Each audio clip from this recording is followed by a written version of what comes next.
Hello, everybody. First of all, I'm not a public speaker, and I am as shocked as anybody else that I'm up here. I never would have ever volunteered or offered a story ever before like I did. First of all, I would like to thank Pastor Tom for allowing me this opportunity to speak to you all. When my husband Jeff passed, I always felt that God was with me and our family and our friends during that whole time. And as I was reflecting back to get ready for this speech, Pastor Tom, thank you. I could have had a V8. God was all over the place as I saw and I was reflecting back. Okay. I didn't hit her, by the way. No. that was my way of trying to ease my nerves. Okay, here I go. January 3rd, 1987. Life was great. I was blessed. I had a fantastic husband. 2 beautiful children, and we had just celebrated Sarah's 2nd birthday. I had the privilege of being a stay-at-home mom, and we had the storybook life. We were active in our church, and we owned a home. We had a cute little dog, and we had 2 vehicles. We had the American dream. And as the year went on, some of the areas of our life outside of our home started to unravel. Nonetheless, the 2 of us were happy with our American dream. My husband of 7.5 years was part of the family business. Many of you might have remembered the Ben Franklin variety store here in town, and some of you even worked there. Well, the Elkhorn store was part of a chain of Ben Franklins that our family had owned. During this time, Walworth County's first Walmart was built in Lake Geneva. Once that was here, our store in Elkhorn started to decline. So Jeff and his family researched new areas to relocate the business. Appleton was the decided destination. Jeff and I put our house up on the market and started to prepare ourselves for moving. And as you can imagine, there was a lot of decisions and choices to be made, a lot of uncertainty. Then on June 27th, 1987, a Saturday, very early in the morning, before I even woke up and got out of bed, my husband Jeff went into our backyard and started trimming the tall oaks. Without even telling me, he had climbed a ladder and was trimming the branches. When I woke up and got out of bed, I saw him out the back window of our house. I decided that I better get myself moving and take a shower. When I got out of the shower and walked from our bathroom into our bedroom, there was Jeff lying on our bed. He was semi-conscious, and he was making weird sounds. I was frightened by what I saw, so I immediately called for an ambulance. That ambulance took him to Lakeland Hospital. Lakeland told me he had a skull fracture and a concussion, and they had to fly him out. Jeff was flown to Milwaukee. By this time, Jeff's parents and a dear friend had met us at Lakeland. So myself, Jeff's parents, and this dear friend got in the car and we drove to the hospital in Milwaukee. When we got to the hospital, we found out that he was not there and he was transferred to Frederick. The doctors at the second hospital were very kind in telling us that they could not take care of him.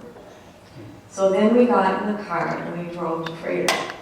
This whole time, none of us were clear what was going on, nor we had the chance to see Jeff. There was a lot of confusion, and I remember feeling a lot of anxiety and scared, trying to focus on the reality of what was happening. The first opportunity I saw Jeff was in the evening, and he was on life support. We were warned before we went into his room the amount of support equipment he was attached to, and that he was in a medically induced coma. It was a wait-and-see game with him. There were no clear answers during the first couple of days. I could only see him for minutes at a time, and Jeff staying in the hospital ended up to be 10 days long. The second day Jeff was in Frederick, we were assigned a social worker. The responsibility of this social worker was to prepare us for what was ahead with Jeff's treatment and to be a communicator between us and the medical staff. As the days went on, the social worker scheduled a group meeting on July 7th for myself and our family, his doctors, and the caregivers. The purpose of this meeting was to inform us of the long-term care Jeff was to need and to help us plan for it. 9 days later, on Monday morning, July 6th, I had woken up from a dream. My dream was that Jeff had passed, and I was confused because at that point, Jeff had been making progress and was getting better. He was now in his own room, and he had been taking off life support several days before that. We were starting to prepare for the next step of his healing. So on the way to the hospital that day, I talked to God all the way. When I got to the hospital, I approached Jeff's room. The social worker was there with Jeff, his mom, and his sisters. The social worker stopped me as I walked into his room, and she said she needed to talk to me in the hallway. She was very excited. She told me we had just received a miracle. She literally said, a miracle. Jeff just got done telling everyone what had happened to him. He had told them about falling out of the tree and struggling to get into the house. Until that point, there was only speculation that he did fall out of that tree. Our social worker then explained to me that head and treat patients, as we will know, do not remember their accident. And since Jeff did, she felt he was going to be just fine. Well, after that, Jeff's mom and sisters left, and Jeff started talking with me like crazy in a slurry, childlike type of speech. He was talking so much that afternoon, and that evening I called his parents that night so he could talk to them. He had also had his first regular meal. After talking to his parents, he was tired out and he fell asleep. So I went home and I went to bed. 2:30 in the morning on Tuesday the 7th, I woke up and I could not get back to sleep. I was wide awake and my mind started racing, just thinking of everything I was going to need to do to get ready for Jeff's eventual homecoming. I left our bedroom and I started pacing the house. At 3:30 in the morning, I received a call from the hospital. Jeff was found by the evening nurse at 2:30 in the morning during her rounds. He was non-responsive and he had dilated pupils. 2:30 in the morning was the same time I was awakened. I got myself together and I called Jeff's parents. His parents and I drove back to Milwaukee in the wee hours of the morning. He was gone by the time we got there. Sustained on life support. Because there was a pre-scheduled meeting with Jeff's medical staff and our family, there was no need to call anyone. You can only imagine the shock each family member felt as they came in, and we had to tell them that their brother-in-law, their son-in-law was with us in body only. This meeting we were to have as a group quickly changed direction. It was now a meeting to decide when we should discontinue his life support, not what rehab center Jeff would be transferred to next. I was blessed out with everyone there. I was not faced to make this decision alone. At 27 years old, I had to sign the papers to discontinue his life, and I had the support from his family, from both our families. Back to the dream I had. God prepared me for this moment. And through that dream and the social worker, her miracle that she spoke of, yes, Jeff was healed, but not by our means. God healed Jeff by his means, the means that were more important for Jeff. As I started my journey as a widow, God started healing me. He unraveled the fabric of our life. Well, now I was to reweave that by myself. At first, I took one moment at a time, and then one day at a time. I had to make decisions without consult from Jeff. However, just as Naomi and Ruth were redeemed, I see as I look back how God redeemed me too.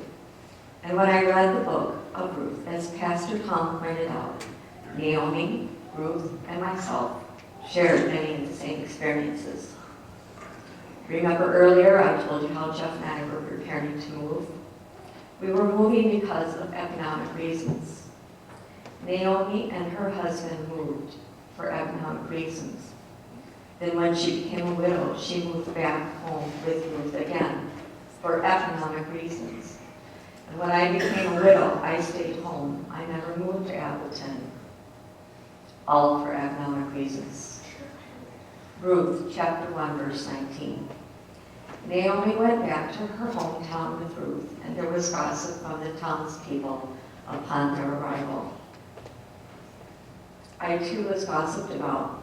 I was a young woman and having our store closed down, home up for sale, and Jeff dying. Some people had it in their minds that Jeff and I had an unhappy marriage, and some of it got back to me. I was told about it. As in the reading of Isaiah 50, verse 6, I offered my back to those who beat me, my cheeks to those who pulled out my beard. I did not hide my face from mocking and spitting. I kept strong as Jesus did. I remembered how he was mocked. I kept my faith. I kept my head high, and I disregarded the gossip. Isaiah 50, verse 7. Because the sovereign Lord helps me, I will not be disgraced. Therefore I have set my face like flint, and I know I will not be put to shame. As Jesus leaned on God for his strength, I too set my face upon our Lord and gathered my strength from him.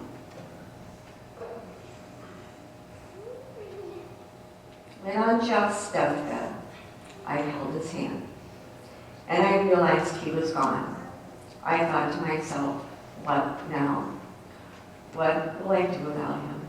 Our American dream is now gone. How will I provide for our 2 children? I need a job, but where and what kind of job? Jeff and I had life all planned out, and with one quick instant, all of that turned upside down, and I didn't know where to start. Philippians 4, verse 19. And my God will meet all of your needs according to his glorious riches in Christ Jesus. I took one day at a time, just as Naomi was redeemed by her 2 daughter-in-laws. I too had so many people come to help me. My family and my friends amazed me as they helped me out during and after Jeff's death. I've also invited them here, and some of them came tonight. This is my opportunity for me to thank them. Thank you all for what you did while I was in crisis. When Naomi and Ruth returned to Naomi's hometown, both Naomi and Ruth were redeemed once again. They were redeemed through Boaz, who took on Ruth as his wife. Ruth and Boaz produced a child. Ruth was no longer a widow and now a mother. And Naomi was now a mother, a mother-in-law, and a grandmother. God does redeem us in many ways. He knew I loved to be a married woman. I remarried too, as did Ruth. And as Naomi received daughters through death of her sons, I too received more children, just as Naomi. Through my many tears, through rebuilding my life, depending on God first and then my family and friends, I never thought I would be up here on this pulpit telling my story of redemption. It's now 29 years later. I have continued to be redeemed. When Jeff passed, I was convinced that I would be lonely. I would put Josh and Sarah down for naps, and then I would walk into our living room. I literally would fall down on my knees, and I would cry. And I would pray lots, not to be alone. I hated this feeling. I was afraid to be alone. 29 years later, with a fantastic husband, and more children and grandchildren We just had our 14th grandchild. That I can count on my fingers, I now pray for a blessed moment of peace. Luke 1, verse 37. For nothing is impossible with God.